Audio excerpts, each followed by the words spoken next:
সত্য, ভক্তি ও ঈশ্বরকোটির শিক্ষা।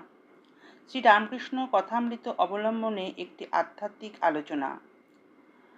মানব জীবনের প্রকৃত উদ্দেশ্য কী? সত্য, ভক্তি ও ঈশ্বর প্রেমের মাধ্যমে কি মানুষ ঈশ্বর লাভ করতে পারে? এই প্রশ্নগুলো সহজ অথচ গভীর উত্তর আমরা পাই শ্রীরামকৃষ্ণের বাণীতে।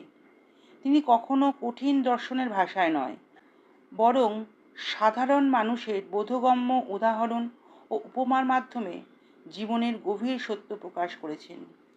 এই আলোচনায় উঠে এসেছে নানা মত ও পথের মধ্যে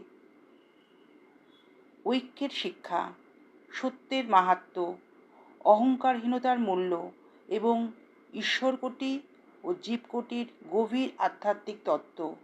তার প্রতিটি বাক্য মানুষের অন্তরকে জাগ্রত করে এবং ঈশ্বরের দিকে অগ্রসর হতে পথ দেখায়। একদিন কয়েকজন ভক্তের সঙ্গে আধ্যাত্মিক আলোচনা করতে গিয়ে শ্রীরামকৃষ্ণ বলেছিলেন, পৃথিবীতে নানা মত ও নানা পথ রয়েছে, প্রত্যেকেই মনে করে তার মতই সঠিক। তিনি উদাহরণ দিয়ে বললেন, সবাই মনে করে আমার ঘড়ি ঠিক চলছে। তখন মাস্টারমশাই ব্যাখ্যা করলেন যে এক একজনের ঘড়ি এক এক রকম সময় দেখায়, অর্থাৎ মানুষের মতভেদ স্বাভাবিক। কিন্তু শ্রীরামকৃষ্ণ বললেন, অন্য ঘড়ি ভুল হলেও সূর্য ঠিক চলছে, সেই সূর্যের সঙ্গে মিলিয়ে নিতে হয়। অর্থাৎ চরম সত্য একটাই, আর সেই সত্যের সঙ্গে নিজেকে মিলিয়ে নেওয়াটাই আধ্যাত্মিকতার মূল লক্ষ্য। এরপর তিনি সত্যের মাহাত্ম্য দিয়ে বললেন, সত্য কথা কলিযুগের তপস্যা। কঠিন সাধনা না করেও যে মানুষ সত্যে অবিচল থাকে, সে ভগবানকে লাভ করতে পারে।